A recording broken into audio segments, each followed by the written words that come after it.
Let's go straight ahead to the annual report published by the United Nations High Commissioner for Human Rights, Navi Pillay.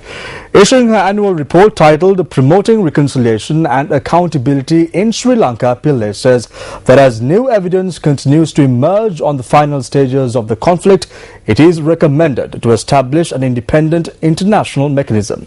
The government was quick to reject the call by UN High Commissioner Navi Pillay, adding that the trajectory that has emerged with regard to the recommendation of the High Commissioner reflects the preconceived, politicized and prejudicial agenda which Pillay has pursued with regard to Sri Lanka.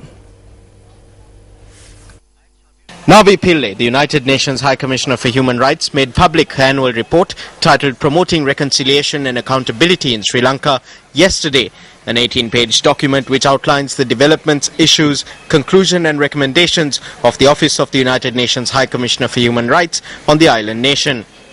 In the report, the OHCHR acknowledges the progress made in reconstruction and the implementation of some of the recommendations made by the Lessons Learned and Reconciliation Commission. She notes in her annual report, however, that the government of Sri Lanka has failed to ensure independent and credible investigations into past violations of international human rights and humanitarian law. Navi Pillay notes in a report that the government has not responded to the offers of technical assistance made by the High Commissioner and the Special Procedure Mandate holders, and thus recommends that the government of Sri Lanka do the following, amongst others: to repeal the Prevention of Terrorism Act, to arrest, prosecute and punish perpetrators of attacks on minority communities, media and human rights defenders and ensure protection of victims,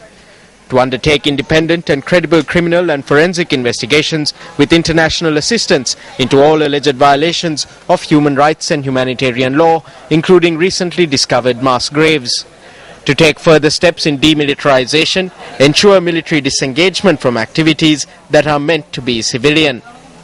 to implement the Commission's recommendation for a national day of commemoration, allow all citizens their right to hold individual or group commemorations and hold national consultations on the design of appropriate memorialization for the victims of the war.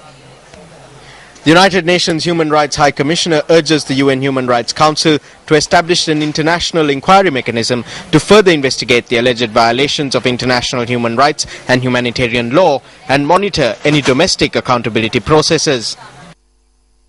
Meanwhile, the government was quick to respond to the annual report, which was published on the OHCHR website yesterday.